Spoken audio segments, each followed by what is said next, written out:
Les deux séquences qui suivent se passent à Mons. Mons est une ville médiévale du Hainaut, très connue pour sa grande place, où se déroule une fois par an le fameux combat du Lumeçon ou combat de Saint-Georges contre le dragon. En fait, il s'agit d'une joute traditionnelle qui remonte au XIIIe siècle.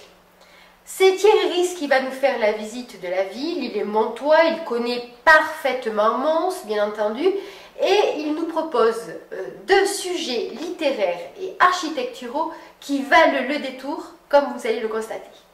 D'abord, Clair de Lune est un cercle littéraire qui a été créé aux alentours des années 80 et dont la présidente, Laurence Amaury, est l'une de nos amies.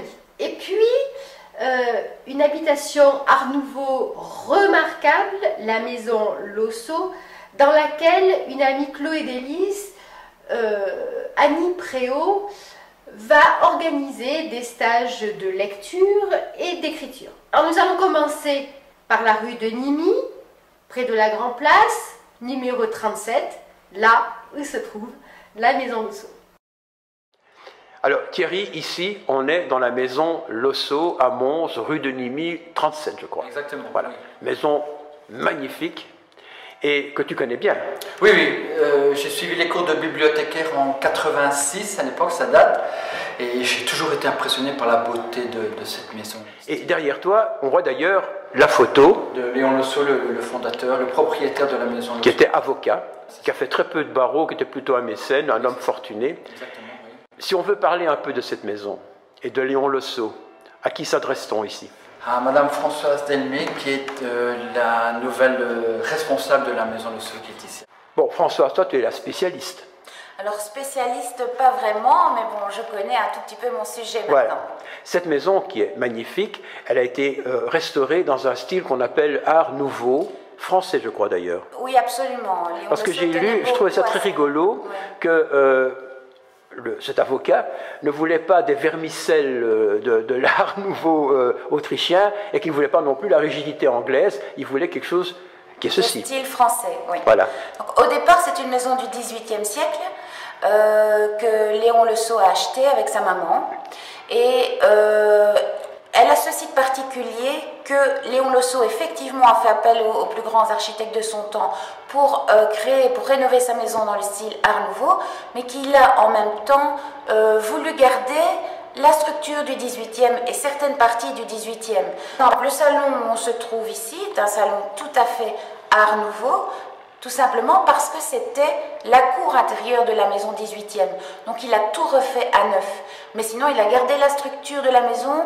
L'escalier d'entrée est un escalier 18e. On retrouve une architecture d'intérieur très 18e dans plusieurs pièces de la maison. Mais ce qui est intéressant aussi, c'est de dire qu'il a fait ça avec des architectes et des décorateurs qui en fait travaillaient dans la ligne de Horta. Ce qui est tout à fait particulier, je trouve, pour cette maison et qui illustre bien la personnalité de Léon Losso, c'est que la plupart des notables, des gens fortunés de son temps, des intellectuels fortunés, donnaient un peu carte blanche généralement aux architectes en disant à Horta, à d'autres, voilà, tu refais ou vous refaites ma maison dans un style totalement moderne à l'époque, etc.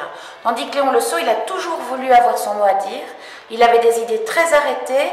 Il y a une correspondance très étonnante et très riche avec ces architectes qui est conservée ici, qui en témoignent. Il discutait chaque détail et il avait un certain goût pour la sobriété. Il se méfiait effectivement des réalisations trop extravagantes. Il faut savoir que cette maison était la première à Mons, la première maison particulière équipée à l'électricité et aussi la première munie d'un ascenseur. Et avec un chauffage central. Et avec un chauffage central. Et des volets électriques mécaniques. Voilà, absolument, vous connaissez bien votre sujet.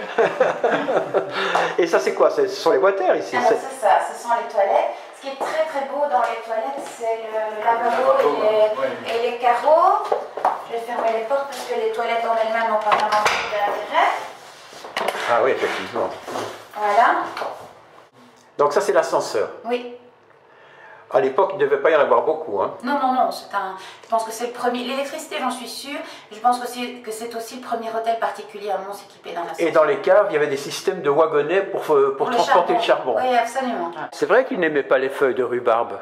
Ah, ça, je ne sais pas, c'est un détail, je n'en sais rien du tout. On lui avait proposé beaucoup les motifs floraux, voilà, parce qu'ici, mais pas les feuilles de rhubarbe, il a refusé. Peut-être les feuilles de rhubarbe, mais enfin, il y a des iris, des motifs, c'est ça. Il y a des roses, les magnolias, les roses, les chardons. Voilà. Et ça fait vraiment partie de cet ensemble. Absolument. Le Sceau, c'était un avocat, mais en fait, on l'a très peu vu au barreau de Mons, c'était surtout un mécène, et il s'occupait de bibliophilie. Il adorait les bouquins et il s'occupait également de médailles. Oui, c'est ça. Donc il était absolument passionné de livres, il était passionné de beaux livres, il était quand même passionné par le droit. Il avait une bibliothèque de droit qui est toujours ici extrêmement riche. Et alors, oui, c'était un amateur de médailles. Il y a énormément de médailles dans toute la maison, dont certaines sont exposées, d'autres non. Et ce sont des médailles de tout type. Il a pu demander à des médaillés célèbres d'illustrer des fables de La Fontaine ou de réaliser le portrait d'une célébrité ou le portrait d'une personne de sa famille. Et il paraît qu'il a découvert d'ailleurs à Bruxelles, j'ai lu ça aussi, je ne sais pas si c'est vrai, un stock complet de La Saison en Enfer de Rimbaud. Oui, alors c'est ça qui l'a rendu célèbre. Oui, en fait, on était impressionnés. Donc, comme je l'ai dit, j'ai suivi les cours de bibliothécaire ici en 86-87. Et un de nos professeurs nous a montré un manuscrit authentique, original d'une Saison en Enfer, qui était d'ailleurs là, on était tous là ébahis. Et la petite anecdote, c'est qu'à l'époque, donc, on sait tous que Rimbaud n'a pas eu de succès de son vivant. Et, comme beaucoup de grands artistes, oui, d'ailleurs. Il a eu tout un stock pour presque rien à l'éditeur qui avait fait faillite. C'est surtout que la légende courait que Rimbaud avait détruit cette édition. C'est ça. Et donc, quand Léon Le Sceau a découvert cette édition, quelques centaines d'exemplaires, dont certains étaient détruits, mais dont il a pu récupérer une partie, ça a fait tout un tollé dans le monde littéraire, évidemment, parce que Rimbaud était déjà une figure très très célèbre à l'époque. Rimbaud est passé à Mons, il a vécu à Mons ou pas? Alors Rimbaud il est passé, mais il n'a pas du tout vécu à Mons, mais Verlaine a été emprisonné à la prison de Mons à l'issue du fameux coup de feu qui a blessé Rimbaud, et nous... C'était le petit ami de Verlaine. Hein? Oui, c'est ça, mais ça s'imposait ici de mettre en valeur... Mais on va parler un petit peu des projets. Qu'est-ce qui va se mettre en place? Qu'est-ce qui se met déjà en place, là, pour l'instant? Voilà, donc, en attendant que le bâtiment à côté soit restauré, donc le bâtiment 39-41 qui fait aussi partie du site. L'ancienne école, école, je crois. Hein. Voilà, c'est ça. Oui.